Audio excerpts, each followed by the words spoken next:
English translation 469th contact. Monday, 11th August 2008, 18 hours.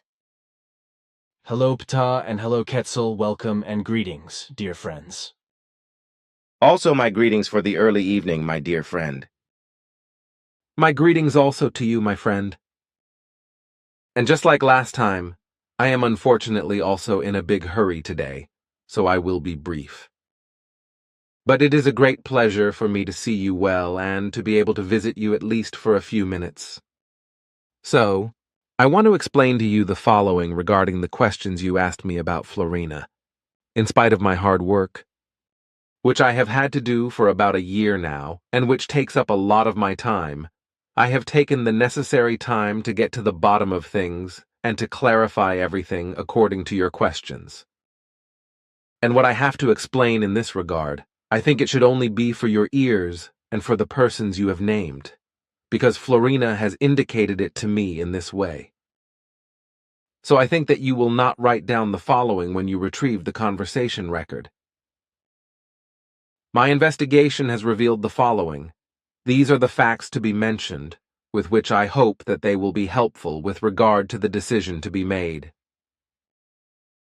Then I will say goodbye again, wish you the best for your health and life, and say goodbye to you.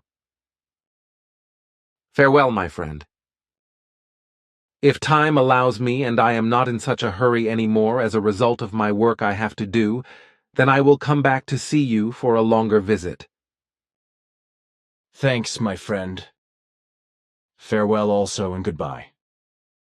Ptaah, for reasons of data protection, we have decided not to give addresses of other members to passive and patron members privately anymore. What do you think? Florina told me about it because, as usual, she was watching your meeting, as it is every first and third weekend. Your decision is good, but you should also have taken into account that you have different officially registered FIGU groups in other countries, and for these groups, it should be self-evident that they have necessary FIGU member lists from the mother. Center Sim Yase, Silver Star Center with exact addresses in relation to FIGU members in their own country. You should discuss, consider, and decide on this at your next interim meeting on the 16th of August. However, the decision should be that only officially enrolled FIGU groups will be given such lists of names and addresses, not study groups. The resolution should be valid in this way, because officially and legally registered national groups have a right to be informed about FIGU members in their country. I will make the necessary arrangements for the whole thing to be discussed and decided upon in a true manner of right. But can you tell me something about what you mentioned earlier, namely about the bank crash in the USA? Is the worst over now? No, because the whole thing is growing even more, and by middle of September will lead to the big bank collapse and to the financial crisis in the USA, from where this crash will spread to the global financial world and major insurance companies, from which first Europe will be involved to a special degree. Yes, then something can be expected. Here I have another question concerning the petroleum extraction. How much time do we have to calculate until the petroleum extraction with respect to the worldwide reserves is exceeded? It has already been exceeded for quite some time, which, however, is concealed by the petroleum-producing states and by groups of companies.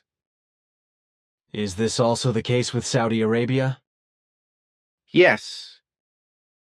The petroleum producers are pumping water under the petroleum deposits in order to drive the petroleum up to the surface.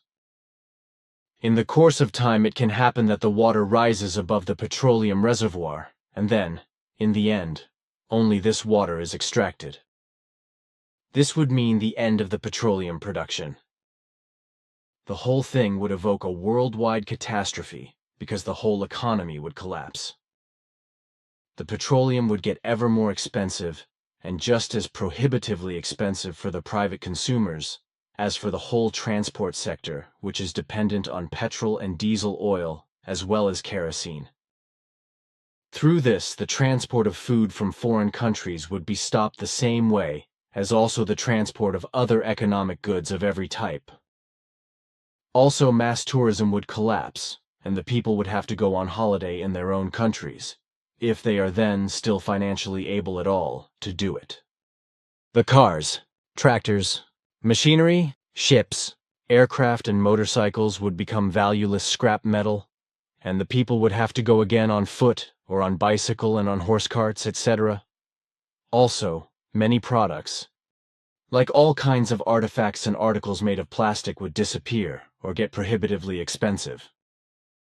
And food itself would have to be cultivated again in the countries, which, however, would not bring much because of the overpopulation, and consequently famine would arise everywhere.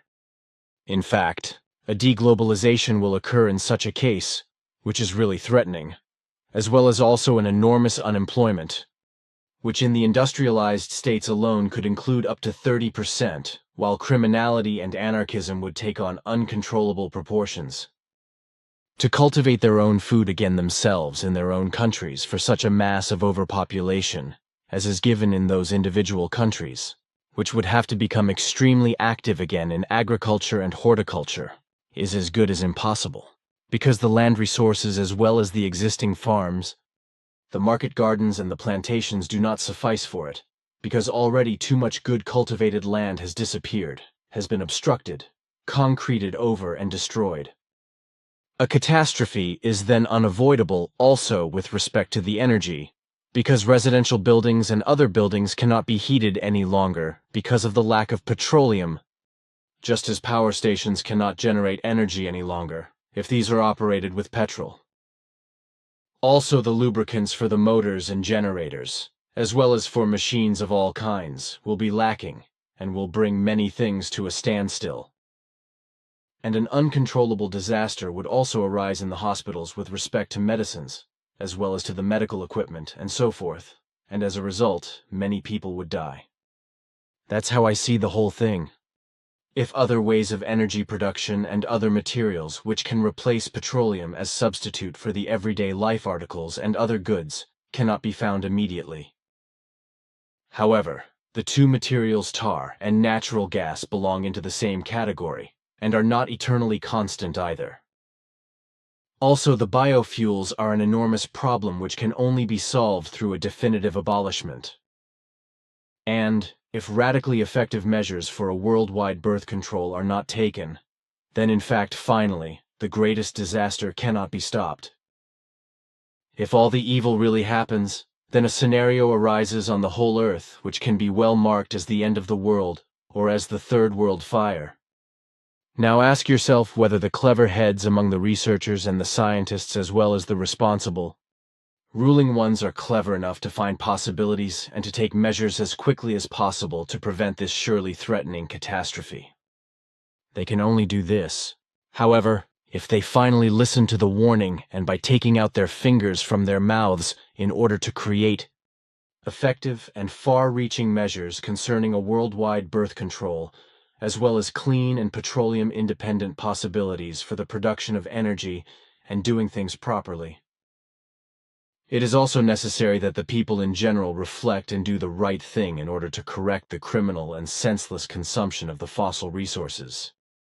Additionally, cars, ships, aircraft, motorcycles, and coaches, buses, etc. may not be used anymore for spins and holiday trips, and sports and race meetings, etc., may not be held anymore if fossil and biofuel is used. The use of vehicles with combustible engines to drive 100 or 200 meters to the next shop for shopping or to one's place of work is criminal, is fostering the threatening disaster, and must be prohibited. Cars should be allowed only for absolutely necessary transportations and other important journeys, though a vehicle with combustible engine should be allowed to go for the shopping and for the reaching to the job only if the way exceeds 5 kilometers. Transport of handicapped and sick persons, important goods as well as school transport of children should be considered as necessary, but only with vehicles which are serving that purpose and are specially marked. And what will be unavoidable, if everything comes true, is the fact that all problems will become still greater and more extensive in relation to the rapidly increasing overpopulation, and they may not be overcome anymore. So the demand for energy and the need for vehicles of every kind, for accommodation and houses, for medicines, and for the basic consumer articles for daily use, will rise just as ever more rapidly as the demand for food.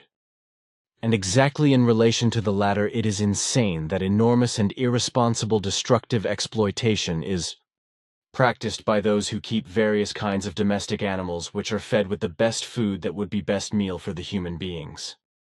This both with regard to first-class meat, which is used for dog and cat food, as well as also with regard to various grains, vegetables, fruits, poultry, and fish, and all sorts of other animals which would be best food for the human beings. So everything which is done against the evils becomes obsolete and completely worthless even before it is completed, be it through nuclear or solar energy, the power of the wind, or of the water, or through the energy produced by the incineration power plants, or through medications against illnesses and epidemics, which more and more frequently and more dangerously appear as epidemics and pandemics.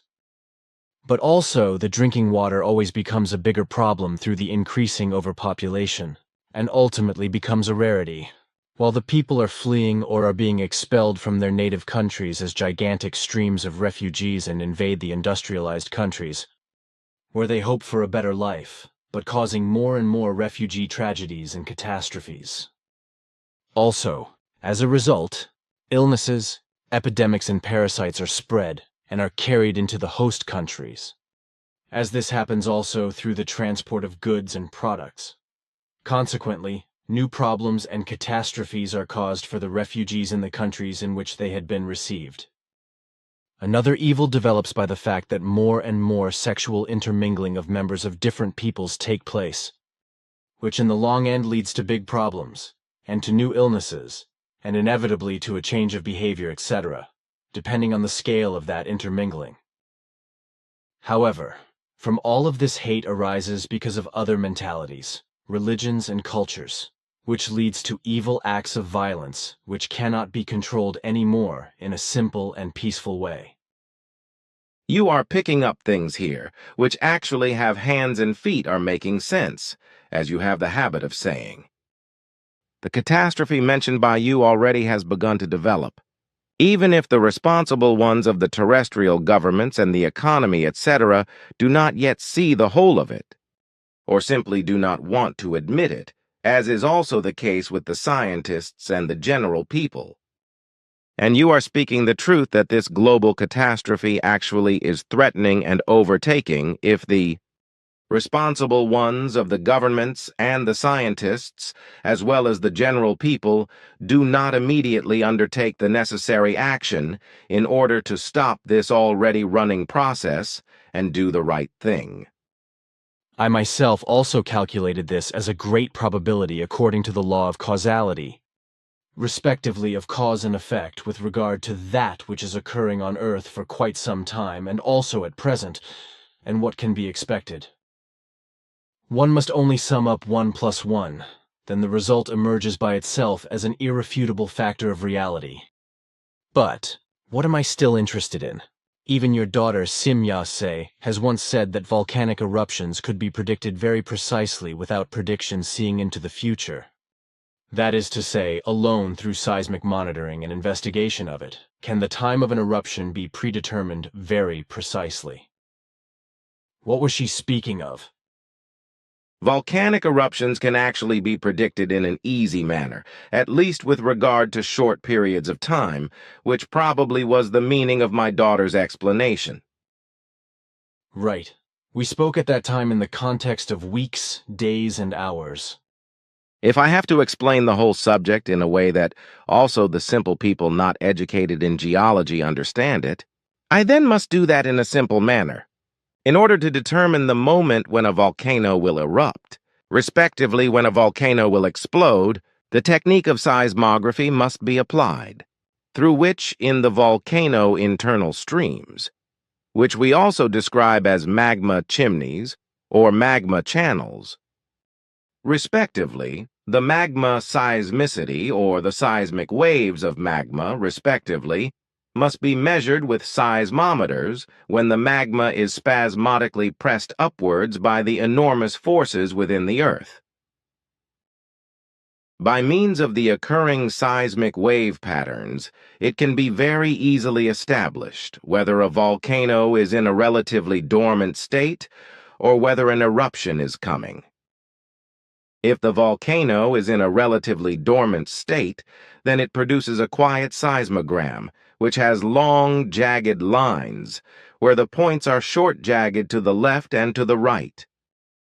However, if there is an increase in activity due to the magma being pressed upwards in the chimneys, then more powerful swings occur irregularly and only in larger intervals. The swings, widen far to the right and to the left or upwards and downwards.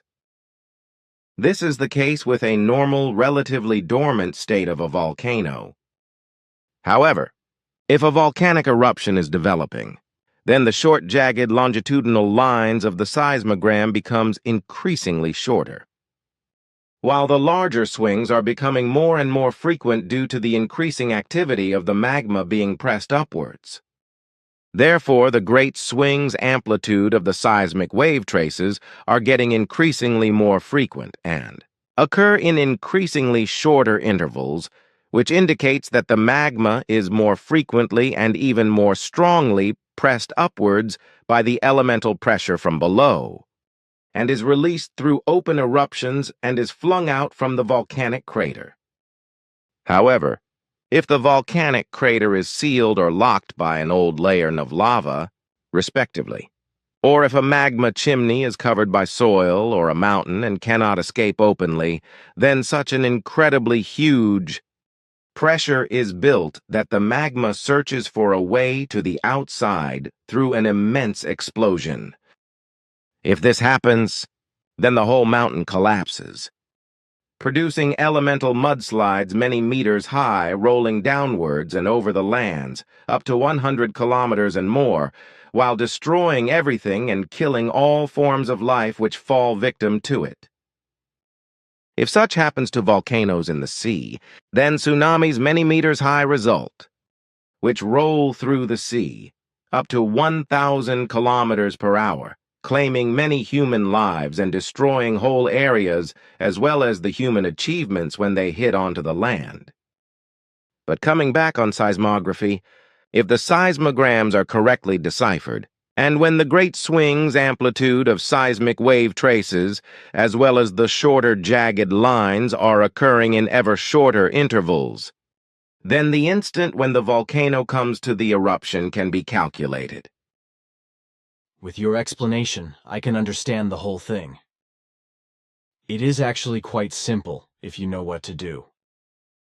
But see here, this is the additional word I want to add to the goblet of the truth. What the truth may tell us. Respect for nature as a whole, and for creation and its laws and recommendations, must determine the thoughts and feelings of human beings and their actions.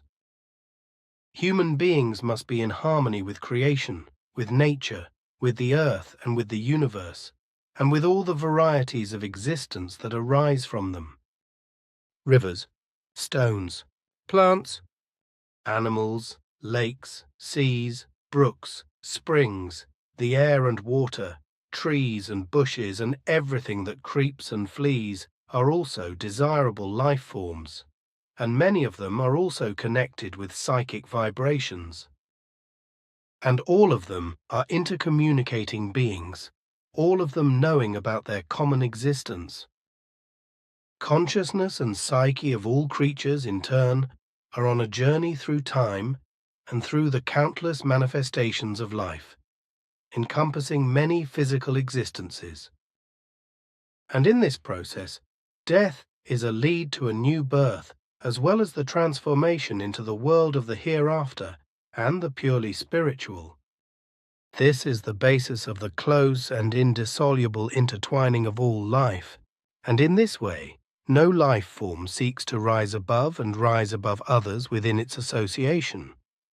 For in every life form there is good and not evil from the bottom up. For evil is learned and practiced through injustice and degeneration. In principle, through the creational laws and recommendations, all life forms are subject to the coexistence in which each individual must understand himself as a valuable building block of the whole in all existence of creation, and this also applies to every political and religious, ideological and philosophical direction, as well as to the earth created by the creative plan and to the entire universe. Whether simple or fanatical religions and sects, whether stubborn nationalism, fascism, power-hungry politics, terrorism or neo-capitalism, etc. All these directions are aberrations of the negative and evil and, especially in the third millennium, represent an immense threat to all the peoples of the earth. And indeed, the danger of a human catastrophe has never been as great as it is today and in the future. Cynical materialism and unbridled neo-capitalism, which have already spread to the whole world, are already causing extremely serious damage to the nature and morals of the people of the earth, and this damage continues to increase in proportion to the irresponsibly increasing overpopulation. It has already reached the point where a collision of the industrial nations can take place, which can hardly be stopped anymore, whereby then also the states of the third world fall into the same darkness. And if this happens, then a third world fire is imminent, whatever it may look like. Earth humans, however, are actually on the best way to this, so it is only a question of time and reason when and if it will actually happen. But once again, it is time for the signs to point out that the whole thing will be inevitable. But this third world fire can have different forms, so also a collapse of nature, of the atmosphere, of the waters, and of the planet, as well as of the animal world, which is maltreated and disregarded by the human beings of the earth, so simply a global catastrophe. And this collapse then has the consequence that a collapse of civilization takes place, whereby, ultimately, either the complete extermination of Earth humans, or at least a relapse into the hardest primitiveness would be the result. A relapse into the completed primitive anarchy is also possible, through which only a painful vegetating away would be possible for all still existing life forms. Seen from this threatening perspective, the whole thing means no more and no less than that Earth humans will lose all their valuable achievements through a global catastrophe, and this only because a millennium of misguided development has taken place with regard to true love, freedom, harmony, and real peace among all life forms. And indeed, today such an apocalypse is looming in the sky of fate for Earth humans, because long ago the flourishing culture of truth was destroyed throughout the world and replaced by evil, violence, and all forms of degeneration, especially through the machinations of politics, false legislation, false punishments, religions, and sects. In the Christian world, the Roman Catholic Church is undoubtedly and primarily to blame for this. Christianity, as a monotheistic and strictly autocratic religion, is to blame for the fact that after the fall of the despotic Roman Empire, completely new, evil and degenerate schools of thought and forms of government developed, which spread all over the earth and from which all peoples suffer today in modern times. The Roman Catholic Church, in particular, inherited the practices of the inhuman Roman Empire and, instead of the former Roman military tyranny, set up a malignant mind-based tyranny, which found its accumulation in the Inquisition, but has been unbroken, albeit to a lesser extent, ever since. Christianity in general, as well as its numerous sects, dictates in monotheism a tremendous narrow-mindedness that hatefully excludes every dissenter and dissenting believer. In the whole of Christianity and its sects, as in all other religions and their sects, there is an absolute bondage to the religious and sectarian heresies, and consequently a conscious freedom is not tolerated, but condemned and treated as sacrilege and heresy. Freedom of thought that is based on creation and nature, without anchoring and worshipping a religious divinity in it, is not allowed, and consequently, human beings who are addicted to a religious faith are not allowed to find the way to the effective truth of the creative, and thus to the laws and recommendations given to creation, and cannot obey them. Through fear and terror and the threat of divine punishment, believing followers of religion and sects are forbidden the path to the real truth of creation, and thus also the path to the teaching of the truth, teaching of the Spirit, teaching of the life, and are made into an act of crime against God and faith. The pernicious effects of Christianity and all other religions have been experienced by the people of earth for thousands of years, but in their religious and sectarian narrow-mindedness, they do not want to see the terrible truth and do not want to accept that religious and sectarian faith leads ever further away from the effective truth. And with the constant drifting away from the effective truth of the creative, and thus also from creation itself, from earth, nature and the universe, and from true life, love, peace, freedom and harmony, more and more human beings are being brought into the world. Overpopulation is being further bred, and ever greater destruction is being wrought. Truly, the once flourishing life of human beings on earth, when there were not yet any religions, sects, false ideologies and philosophies, as well as no politics and imperial machinations of power-hungry people, and also no degenerated materialism, everything was still largely in order. However, religions, sects, lust for power, materialism and imperialist affectations destroyed every identity that sought to balance the situation, and as a result, the once friendly and allied human beings of the earth were torn apart by endless power struggles and religious wars, as well as by terror, feuds, hatred, jealousy, revenge, retribution, and murder and manslaughter. One of the important reasons why religions and sects are wrong and erroneous in their teachings is the undeniable fact that they all fundamentally misunderstand the true nature of creation and its laws and recommendations, and therefore also the nature of life and death. What religions and sects teach their believers are errors and confusions of the most evil form, and they plunge human beings into terrible irrational fears, fear and torment in the most inhumane way. But this is an unforgivable crime, in addition to the fact that practically all religions and sects can be accused of countless other terrible crimes of the most varied forms. These include, for example, the persecution and cruel murder of dissidents and dissenters, the forms of torture and criminal courts, of religious or sectarian raids, wars, the drift towards murder, mass suicide and material exploitation, as well as fanatical, religious and sectarian terrorism, etc. Thus, in the course of the history of the existence of religions, sects, ideologies and philosophies, criminal acts of the greatest magnitude and of extreme malice and degeneration have been committed in their name and faith, which have cost the lives of millions of human beings.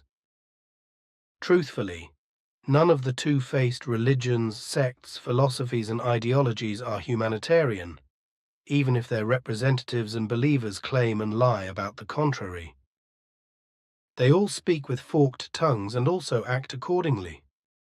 In truth, they do not know a humane world, for humanity is unbearable to them, and so they do not tolerate, and if they do, then only for appearance's sake, that those of different faith and those who think differently walk beside them. Although they all refer to the ideal of charity outwardly, they trample on the true teaching of charity as it is given in the teaching of the truth, teaching of the Spirit, teaching of the life, and by the creational laws. This cynical and incendiary character of all religions, sects and certain philosophies and ideologies connected with them. Excluding the really good, humane ideologies and philosophies, which undoubtedly also exist, has led from time immemorial to intolerance and unrestraint towards all things of existence, as well as to contempt for life, for human beings, their rights, values and needs with regard to the evolution of consciousness and the ability to fulfill the creational laws and recommendations. The goblet of the truth, which corresponds to the teaching of the truth, teaching of the Spirit, teaching of life, makes clear what the true face of creation with its laws and recommendations is, from which true love, peace, freedom, and harmony result. And in the teaching of the prophets, from which the goblet of the truth results, there are references to the creational laws and recommendations, which appear in various manifestations and show that false religions, sects, philosophies, and ideologies correspond to the most evil that can ever be conceived. But this evilness has been and is being practiced in the present since ancient times and determines the power of religions, sects, ideologies, philosophies, and politics, whereby they, as they have done since ancient times, exert enormous coercion on human beings in order to dominate them. All of them force human beings under their thumb, so that they blindly believe and obey the exercise of political, social, religious, sectarian, ideological, and philosophical pressure. But this is ultimately the downfall of man, together with the overpopulation that has been cultivated, because the human beings of the earth are nowadays only capable of using and living in absolute freedom in their consciousness.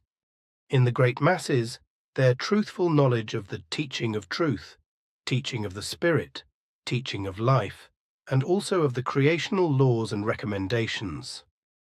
Thus, in order to avoid the downfall of humanity, in the new millennium, in the third millennium, the way back to the creative truth and to the creational laws and recommendations must be found, followed, and thus everything must be newly designed with regard to the learning and knowledge of the effective plan of creation. But this can only happen when Earth humans find the roots of the creative truth, and with it the creational laws and recommendations again, and obey them.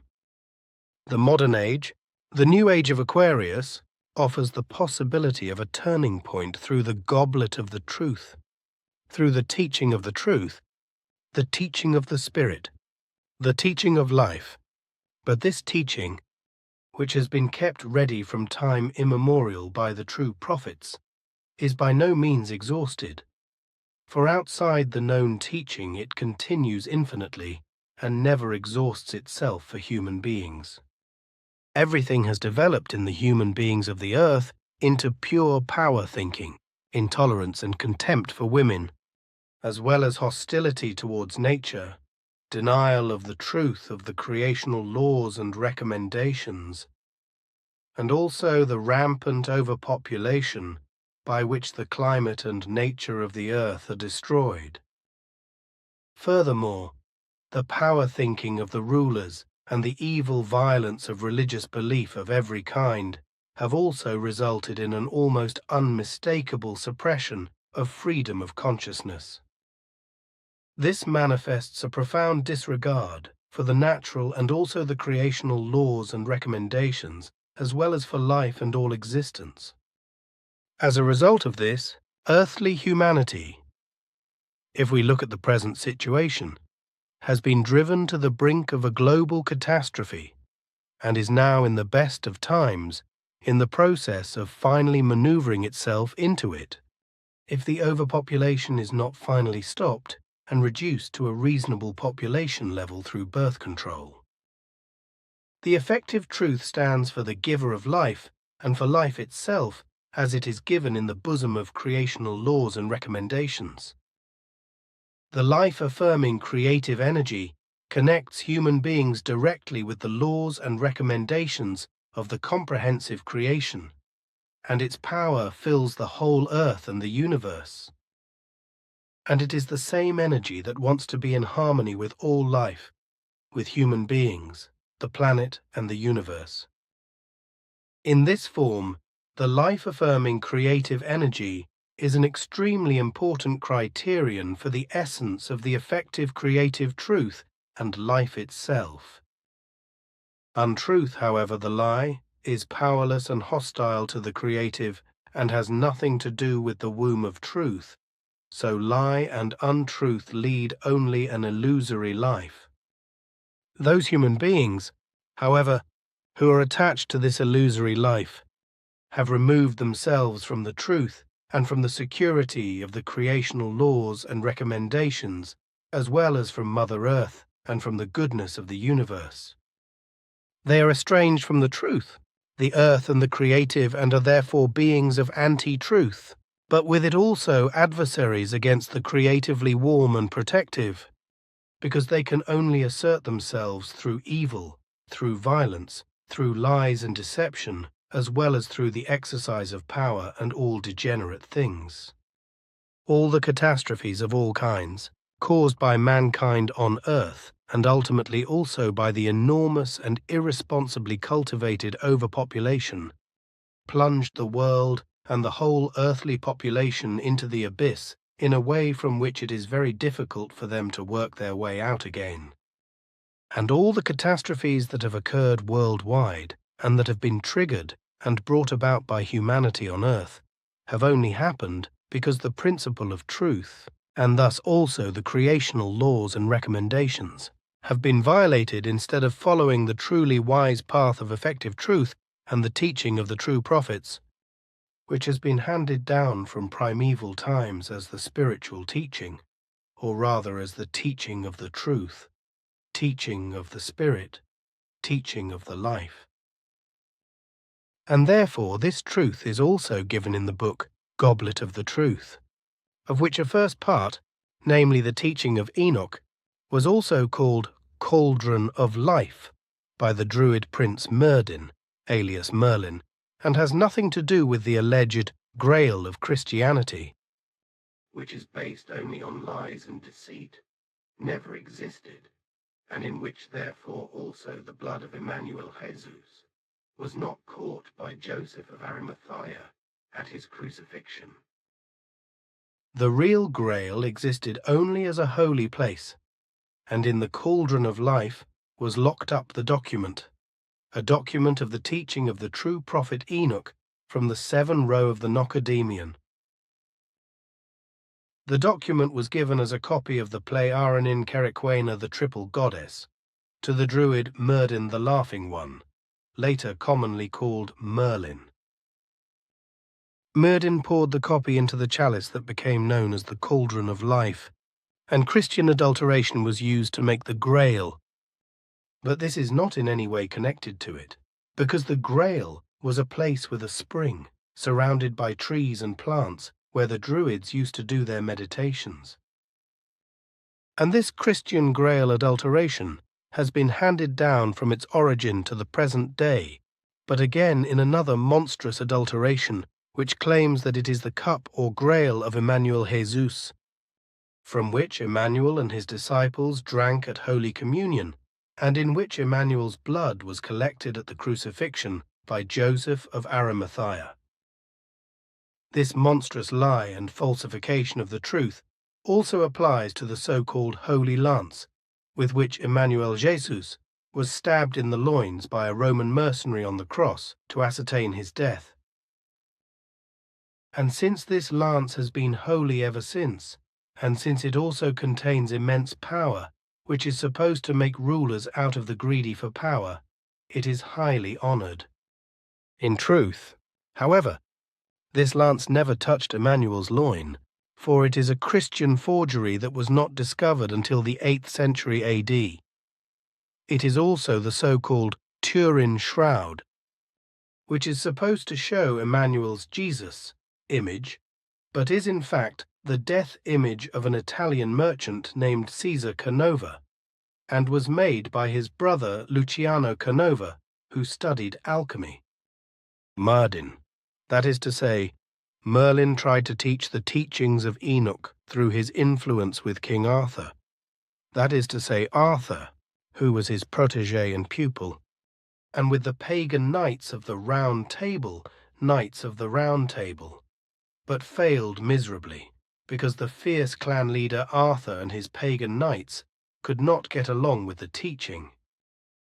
So Arthur took possession of the sealed cauldron of life and sank it into the sea by himself.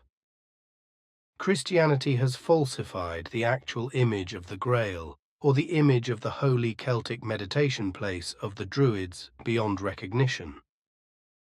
And the banal reason for this was the cowardly fear of Christian priests and believers, because they were afraid of the teachings of Celtic philosophy of faith.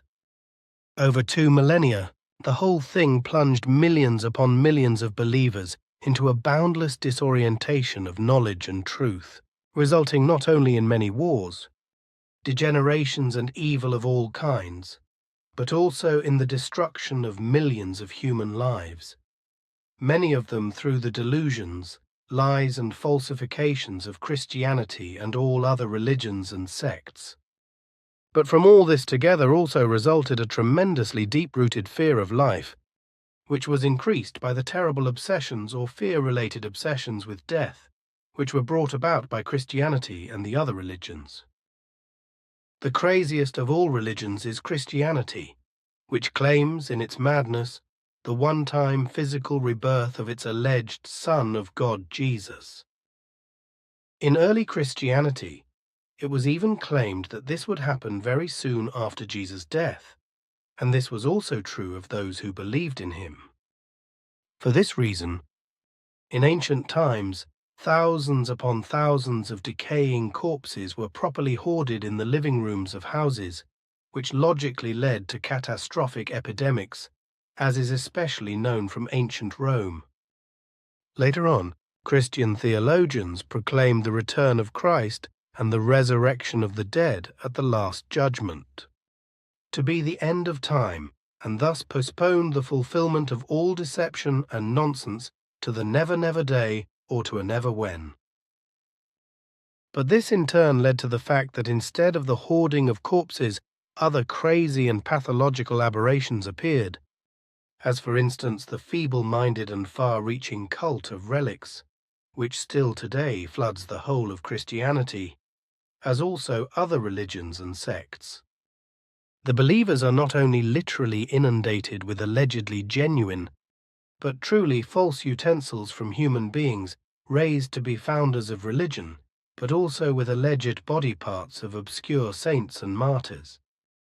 But there are also channelers doing their mischief, who allegedly talk to Christ, God, Jesus Mother Mary, Jesus Father Joseph, Padre Pio or any other deceased saints, etc., as their chosen ones, and who want to be in contact with them to receive messages.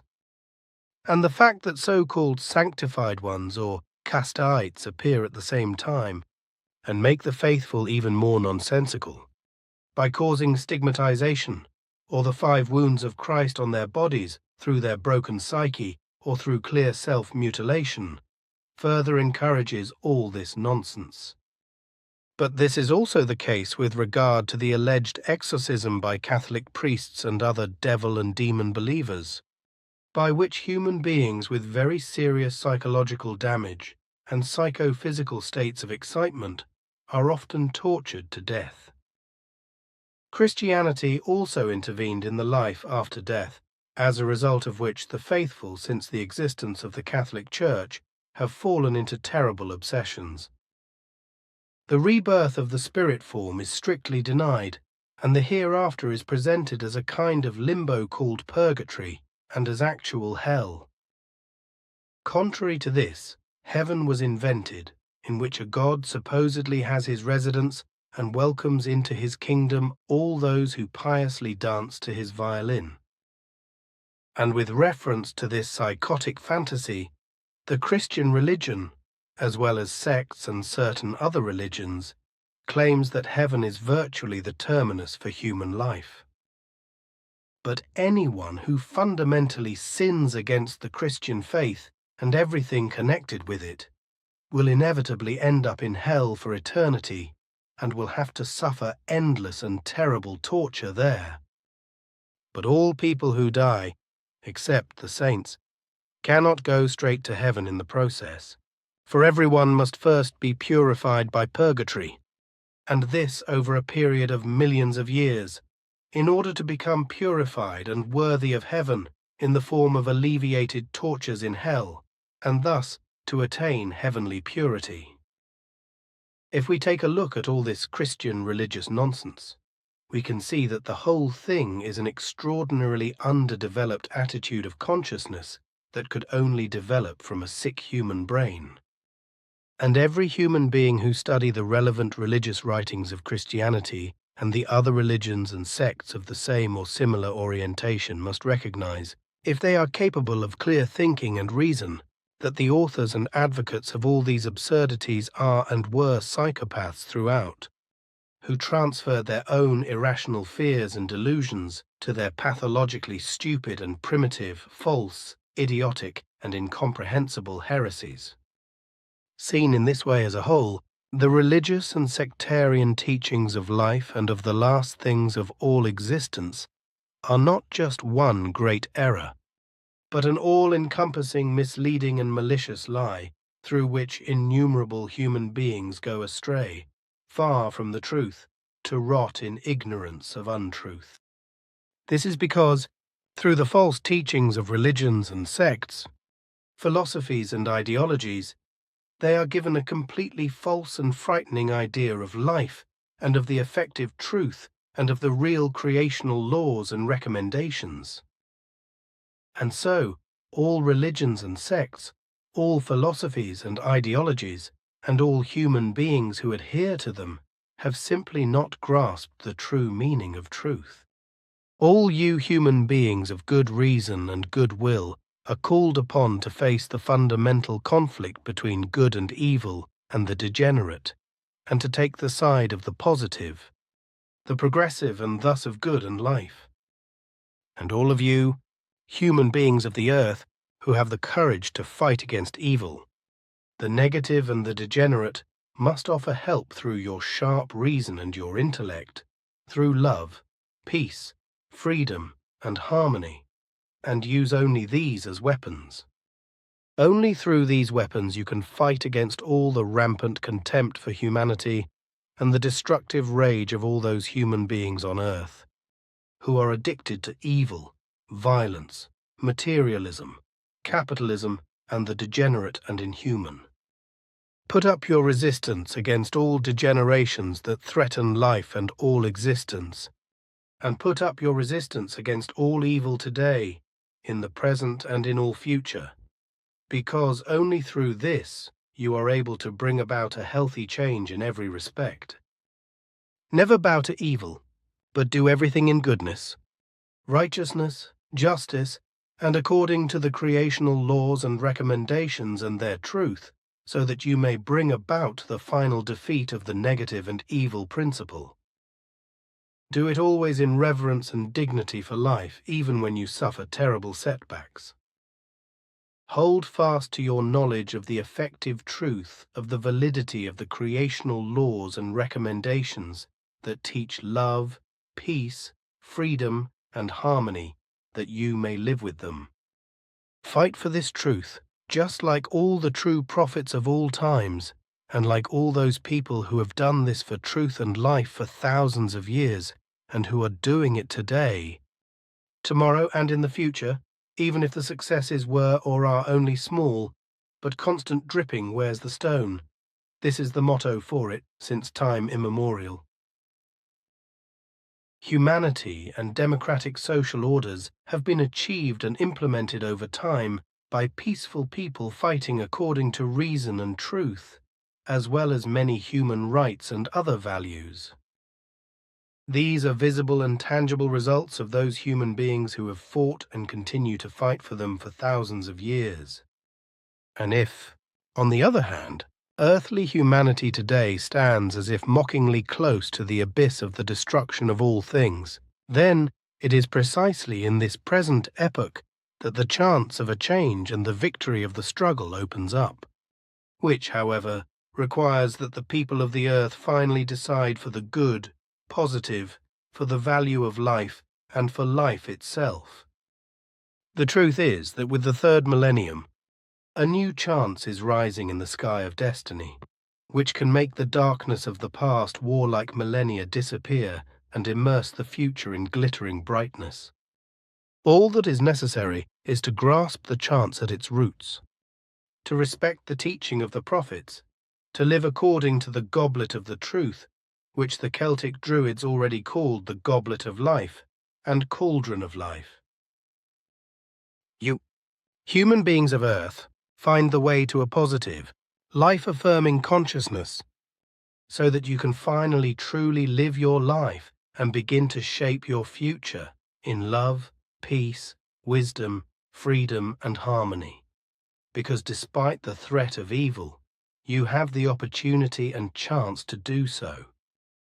The universe itself, in its interplay with your Earth, gives you the impetus for reorientation, and through this you can find a loving balance in the human realm, which also leads you to equality and equal rights in the mutual complementarity of man and woman. And if you make use of the opportunity given to you in all things, then in the new age of the Aquarian era, and in the third millennium, after a very long time of missing, you will again attain the whole fullness of life. You have been striving for thousands of years for a development of harmony, for love, peace, freedom, and for a harmonious togetherness. And all this is ideally suited to create order in all things on earth. And if you follow this urge given by the laws of creation, then you step out of the darkness of the degenerate into a much brighter era. Remember, however, that this will only happen if you are prepared to accept the great gift that your Earth, the whole universe, and the creational laws and recommendations offer you. You yourselves are witnessing your bright future. But all of you, human beings of the Earth, you must do your part and fight for everything with your own means of love, peace, harmony, and freedom to break out of the darkness. But you can only do this when the recognition awakens in you of everything that the creational laws and recommendations offer you, and when you learn and obey them, as it is taught to you through the goblet of the truth and the teaching of the truth, teaching of the Spirit, teaching of life, as it has been given to you since time immemorial by the true prophets. If you human beings of the earth seek the creational laws and recommendations which form the creative harmony and goodness, with your intellect and reason and with your intuition, you will find them everywhere. Recognize and understand them at every turn, be it in the gushing of a spring, in the face of a human being, in a flower, in the murmur of the forest or sea, in the gleam of the sun, in the flashing of the stars, in the eyes of a creature, or in all other things that exist everywhere. And if you, human beings of the earth, make yourself capable again of connecting this new and yet ancient truth in all forms with all real forms of life, then you will be able to walk a holistic path in the consciousness of truth. Look in this sense, and with great courage into the future, in spite of the terrible setbacks in the past, the present, and the future still to come. Follow the instruction for your change for the good and positive, then you can take the chance for a new beginning and connect it with the demands of life. And through this, you will solve many of today's humanity problems once and for all, in a peaceful, harmonious, and constructive way. Heal yourselves and your world, then you will find salvation in the form of the rebirth of your healthy and rational consciousness. Heal yourselves, you human beings of the earth, women and men, for then the message of love, freedom and harmony, peace and harmonious togetherness will no longer remain just a great and promising dream, but will become truth and reality.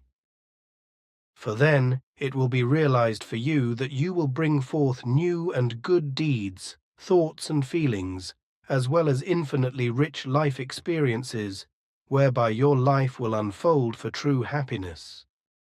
Remember that the weaker all the evil, negative and degenerate in you becomes, the more profoundly the fatal aberrations in your thoughts and feelings, as well as in your actions and behavior, will be corrected and dissolved, which have determined your life and your evil destinies until now.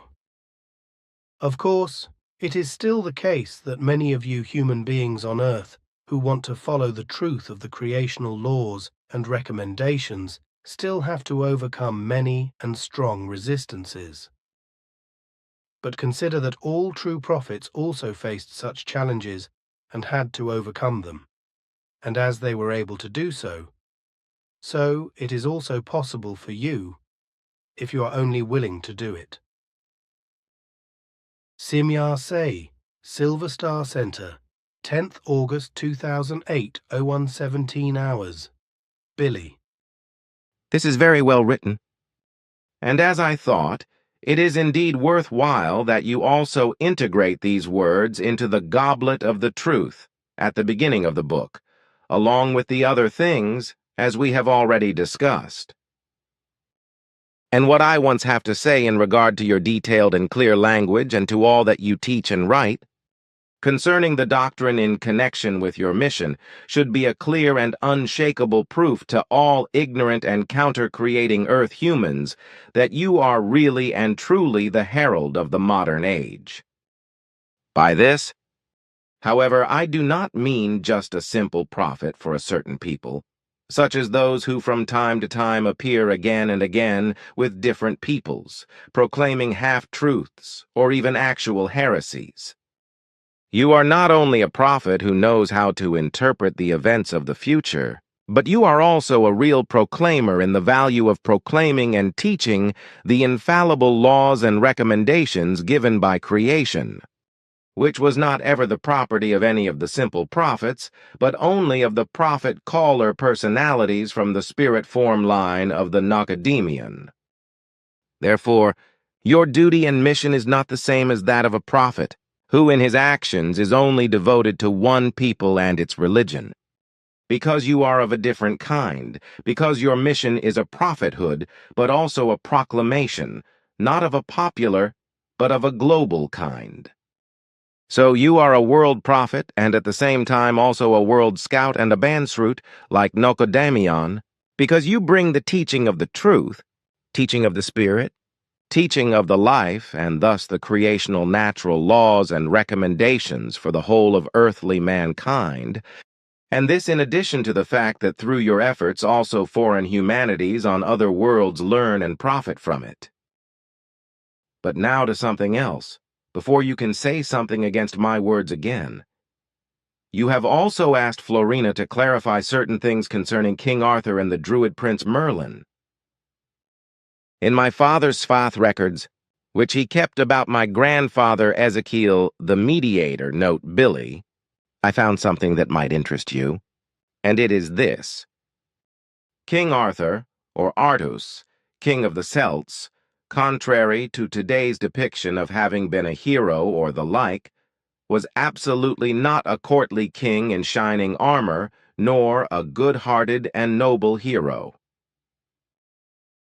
King Artus was a fierce 6th century clan leader, a war king, who led his pagan warriors in bloody battles and raids.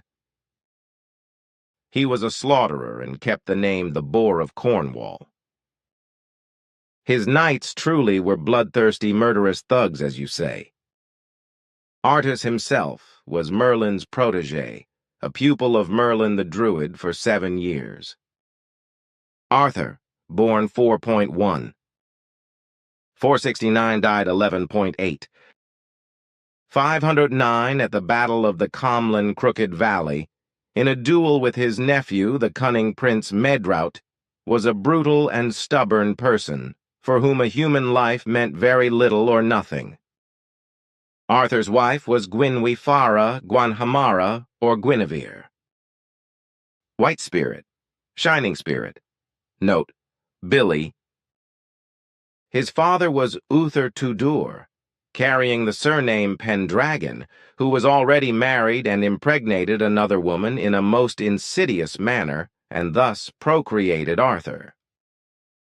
Arthur's mother was Igerna, who was also married and was the wife of Prince Gorlois. Actually, the liberal Celtic marriage laws did not overvalue lifelong physical fidelity. Thus, while Gorlois, the Cornic duke, was deceived and cheated by the fraud, King Uther and Queen Igerna could engage in a sexual act. The story goes like this. Arthur's father, Uther Tudor Pendragon, fell in love with Queen Igerna of Cornwall, the young and beautiful wife of Gorlois, Duke and Prince of Cornwall. Igerna, however, was faithful to her husband, so Uther Pendragon sought the support of Merlin and devised an intrigue to abduct the Queen of Cornwall and seduce her. Merlin lured Gorlois away from his castle on a pretext in order for Uther Pendragon to secretly snatch Igerna at night and bring her to Tintagel. A confidant of Merlin, who was also a servant to the Queen Igerna of Cornwall, then administered a drug to her, and she reached a hallucinogenic and will-less state. Igerna was kidnapped from the castle and taken to a certain place where Uther Tudor Pendragon and several male and female druids were already assembled under Merlin's leadership. Inside the circle they formed, Uther and the drugged will-less, Igerna performed the procreation. From their union, Arthur Artus Arthus was born on the 4th of January, 469. Uther Tudor did not leave that matter to rest for long. The very same night he let Igerna's prince consort Gorlois be killed by his own bloodthirsty knights. The plan he devised with Merlin thus ended with complete success, Igerna's husband now out of the way. When Gorlois' dead body was returned to Tintagel, Igerna was already back home, but was now made pregnant by Uther Tudor, and was still highly intoxicated by the drug, and did not realize what had really happened, since she only later learned everything. The sword Kaladvolch, spoken Kaladfluck in German. Sparkling sword. Because it was emitting sparkling or lightning-like blazes, radiance, later Clyburn and falsified to Excalibur in ecclesiastical Latin, was a lightweight beam weapon in the form of a sword. It was forged and finished on the island of Avalon under the surveillance and the involvement of the Ptaah Ceridwena, a sister of my grandfather Ezekiel. Ceridwena gave it as a gift to Merlin, who later handed it to Arthur, who then fought many bloody battles with it. All of Ceridwena's efforts to regain possession of the sword failed because it had been abused. Hence, she was very angry with Merlin, but could not persuade him to demand Arthur's sword back and return it to her. It was only after Arthur's death that the sword was reclaimed by Merlin and returned to the Pleiaranen Ceridwena, after which she left Earth. She had already angrily ceased contact with Merlin at the time when Arthur committed his first murderous deeds with the sword. At Dinas Bran, Castle of Bran, Merlin personally stayed. Dinas Bran Valley was located in the Cymru region, where Merlin, the one with great knowledge, was also working. Merlin's real name was Myrddin the Laughing One. Merlin, the Druid of Camelot, received his initiation when he was just 9 years old. However, he was not a sorcerer, respectively a magician, as Christianity had attributed to him, but a druid widely taught in various fields of knowledge. He was also a bard, a doctor, a teacher, a prophet, a historian, and ultimately the king and prince of druids of the Demetiae tribe from South Wales. He taught in the West, Occident, on Pleiaranen Ceridwena's the triple goddess, Billy's Note, instructions, and had great visionary skills based on his practiced meditations. Merlin's father was King Morvran, and his mother was a daughter of the king of the Demetier. Merlin's father was also a visionary, and these visionary capabilities led to the evil legend within the Christian world that Merlin was a scion of the devil, a magician, a sorcerer. The naivete and simplicity of the Christian interpretation held that Merlin and his father's paranormal abilities meant that they were satanical, and that father and son were allied with the devil and fathered by him. Merlin was born on the 1st May, 49. He also picked up the sword and fought with it.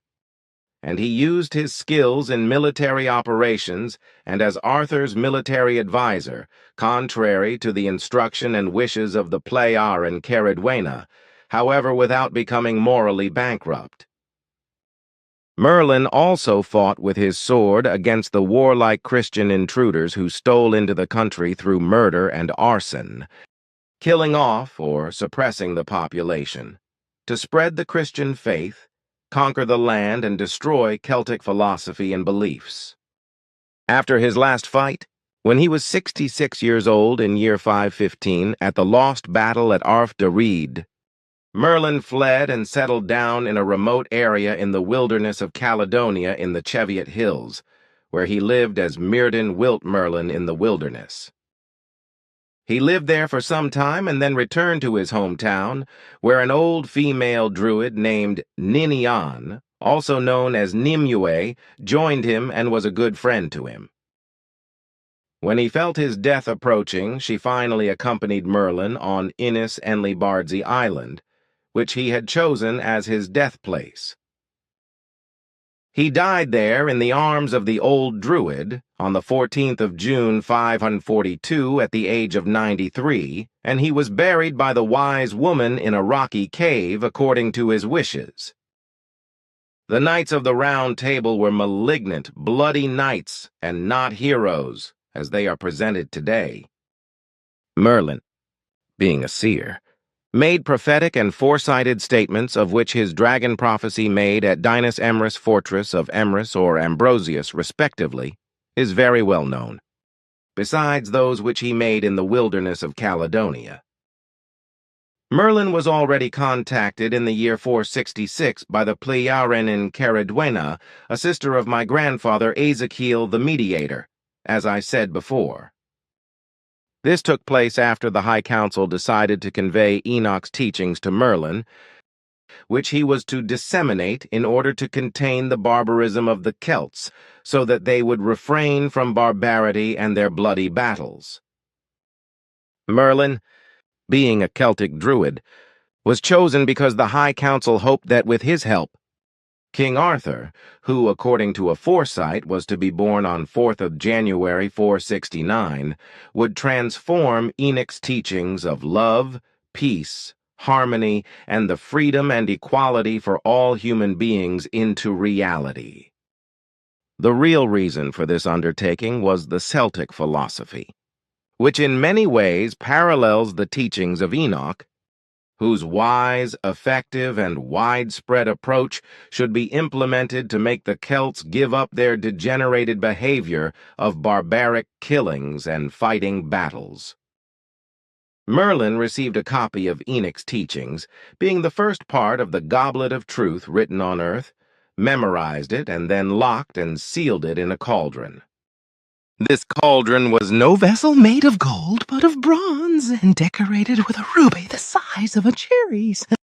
And 3 small semi-precious stones, rose quartz, were placed in the shape of a triangle, and in its center the ruby was attached. The 33-centimeter wide cauldron was meant to collect water from a spring at the Grail. The Grail itself was a sacred place of a spring, usually located on a mountain that the Celts considered a nature sanctuary, and where also a druid's grove was erected that was surrounded by trees and other plants. where the Druids meditated in deep consciousness-related interconnection with water, the earth, and plants, as well as with inexhaustibleness of life. These holy places, which have been called the Grail, were intended as places of meditation for the Druids, and they existed in many places, wherever Druids lived and fulfilled their duties. But at the place with the water source, where also Merlin meditated, a vessel was linked to the well, known as the Cauldron of Abundance, which captured the water located at the divine Caridwen spring. Merlin, the druid from Camelot, removed the Cauldron of Abundance from its place and replaced it with another vessel, because he put a copy of Enoch's teaching into the cauldron, which he and all druids then called the Cauldron of Life. Merlin presented this cauldron to his protege and pupil Arthur when he was 16 years old in year 485, after Merlin had thoroughly instructed Arthur and his knighthood in Enoch's teaching, and after Arthur had fought his first battle against Germanic invaders led by the chief Aella. But Arthur and his bloody knights thirsted for blood and vengeance, and they strictly rejected the teachings because they did not want to give up killing and conquest, whereby Arthur thus became very upset and angry at Merlin and cast the gift of the Cauldron of Life into the sea with his own hands, although he later reconciled with Merlin again. This is the information I can relate to you. Thanks, that is more than I expected. Some of this I still know from your father, Svath. I know that. However, I feel the need to bring up something that I find annoying and cannot accept. Again and again I notice that you give me authors' articles which have been corrected or edited by you or by the editorial group, but which have been subsequently changed again by the authors, as I then have to find out from the printed articles. For this I want to ask that this way of working is no longer used, because once an article has been written, it should also be considered as the final version, so that nothing is changed or rewritten. Such an action of changing articles is annoying, because first of all, you yourselves have a lot of extra work by such nonsense, and secondly, we also have more work with it which our translators are not happy about. This is how it should be in the future, that articles that have already been corrected by you or the editorial group should not be changed anymore. However, if this is done anyway, the articles concerned should be published according to the first and corrected version or returned to the respective author person, so that no publication takes place. Once a manuscript has been written, it should and must be valid and should not be changed again afterwards. From now on, you are to adhere to this, because neither you nor we can afford to work on changes that have been carried out senselessly several times, because we are all measured with our time. The whole thing is to be a clear and firm rule with no exceptions. This is to be understood, and it is to be assumed that this rule is not subject to any exception. But tell me, how many species of life forms do you know, which have developed so far in their intelligence that they can think consciously and also carry out conscious actions and also create technical achievements, etc., as well as build up their own cultures, and which are classified in a revolution of consciousness? Yes, in my opinion, and also according to your earlier statements, it cannot be that only humanoids or human beings have developed, as we are. Yes, already Asana and the Trilans and those who can fly are different forms than we are. We know of 14 different species of life forms, as they correspond to your question and which I can tell you. Gladly, because now I have been asked. For my part, I have already failed to ask about it with Svath, and ask it as well as with you. Then I would like to give you information, whereby I name the individual life forms according to how it makes sense to Earth humans and how they also understand it. Thus I will begin with us actual humanoids, whereby I must explain that all life form species, which I have to call show human or human-like forms in shape, as well as forms mixed with their other species, whereby the only human-like beings are not actual humanoids, but just different and embodying two different species. All of them, however, are capable of a conscious development of consciousness, have their own cultures and languages as well as techniques, whereby some of the ones we know are also masters of space travel and belong to our Federation. All of them, at least those who belong to our Federation, are peaceful beings and have no warlike or violent ambitions. 1.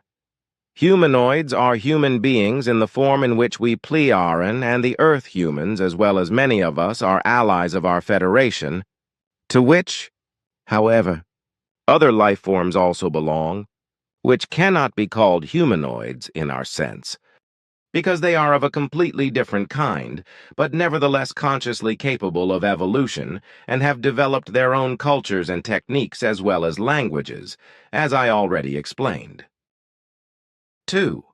Amphiboids are, in terms of form, life forms of mixed human and aquatic animal nature, which can live both in water and on land, as well as in a climate that is heavily water-filled.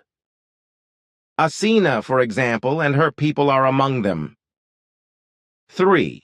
Reptiloids are life forms of mixed human and reptilian form, their bodies being covered with scales. 4. Insectoids are life forms of mixed human and insect-like form, their skin showing chitin-like characteristics. 5. Sauroids are life forms of mixed human and sauropod-like form with a skin similar to elephant skin. 6. Primatoids are life forms of mixed human and primate-like form with a hairy body but in a stronger form than the terrestrial humanoid or earth humans. 7. Condycoids are in form of life forms actual humanoids, but with the ability to move by levitation. 8. Pteropoids are life forms with human and bird-like body, with long neck, face, and beak-like mouth. 9. Hydroids are life forms with human and fish-like bodies, whose actual life element is water, which they can also leave for a longer period of time. 10. Thermoids are in shape humanoid life forms with a human-like body, whose own life element is hot areas with very high temperature. 11. Frigoroids are in form humanoid life forms with human bodies, whose life elements are very cold areas with very low temperatures below zero. 12. Aereoids are in form humanoid life forms with human body, whereby they are poison gas breathers, and their life element are various gas atmospheres. 13. Acaroids are in form humanoid life forms with a human body, but their skin is covered by a fine layer of acid, like for example the trilans. 14. Fluoroids are life forms with human-like and diverse plant bodies. 15. Centauroids are life forms with partly human and partly equine bodies. 16. Faunoids are life forms with partly human and partly various ungulate bodies. 17. Cheruboids are in shape and weight very light human life forms, equipped with feathered wings through which they can fly. 18. Seraphoids are life forms very light in shape and weight, partly human and partly animal, equipped with feathered wings through which they can fly. These are the people we know of various genera and species, that is to say, races of human and human animal-like life forms, which I name in the above-mentioned way so that Earth humans can also get an idea of them. Our names are of course of a different kind, but they correspond to the value of the names mentioned. Basically, however, it is to be said that all the life forms mentioned, which are the same as human beings, are also beings who in their whole or in part resemble our human forms, to which they have changed over millions of years. Apart from this, however, their appearance in terms of the appearance of their skin and its excrescences is different from that of us who call ourselves pure humanoids. But since several of the life forms I have mentioned are probably humanoid in appearance, but different in the outer appearance of their skin and its outgrowths, we call them peregrine humanoids, as has been explained to you earlier. This term means as much as foreign humanoids. All mentioned life forms are therefore in their essence humanoids, which also have a humanoid spirit form and are part of a conscious evolution of consciousness. The origin of the peregrine humanoids is not the same as with us pure humanoids, but their development into peregrine humanoids has taken place in a similar way as with the pure humanoids. Their primeval forms were very small and only gradually developed into larger life forms, which in turn were subject to multiple changes until they became the beings they are today. Such a course of evolutionary form has also taken place in relation to us purely humanoids, because our course of evolution has also brought about various changes until finally the purely humanoid human being was created. Simyase told me that Asuna is an amphiboid, and that the Trilons are acaroids. I know that from you, because you already explained that to me in 1975 on my great journey. And also that those beings that sat on the roof of our house in the center are condicoids, or levitates, as you call them, if I remember correctly. That is true, yes. The reptiloids, are they metamorphoses, beings that can change shape like to pure humanoids? No, they do not have that ability. But why do you ask? The question refers to a nonsense, namely to a nonsense of a conspiracy theory that circulates in certain esoteric and other crazy conspiracy circles, about which crazy authors also write crazy books, namely that, especially in the USA, the government cliques and other powerful people are supposed to be vicious alien reptiloids in Earth humanoid form. Of course, I know that this is absolute nonsense, as well as other morbid conspiracy theories that the various governments of the Earth are supposed to be contaminated with aliens. But a lot of money is made with such nonsense, because the stupid believers of such lies and conspiracy theories buy the rubbish and believe in it, and very many of them with fear and shudder, because they see only evil in everything. And with fear and evil, a lot of money can be earned on our Earth with the stupid believers. These nonsense is as familiar to me as all the criminal and fraudulent practices of fear-mongering by the writers of such books and reports with nonsensical conspiracy theories. The stupid and the faithful want to be deceived and duped because they cannot exist in the light of the truth, because the truth is too banal, not sensational enough, not exciting enough, and does not cause the fearful shudder that many human beings are addicted to. A true word. Then another question regarding Neanderthals, of whom more and more bones have been found in recent years and decades. Yes, it is generally said that they disappeared on Earth when the so-called modern human beings, Homo sapiens, appeared. So far, however, it is completely unknown why the Neanderthals disappeared from the scene. It is also not known whether they at least partially mixed with modern human beings. Do you know anything about that? It was indeed the case that in the most various locations, the modern human beings interbred with Neanderthals and begot offspring. This, however, was not the rule, but occurred rather sparsely.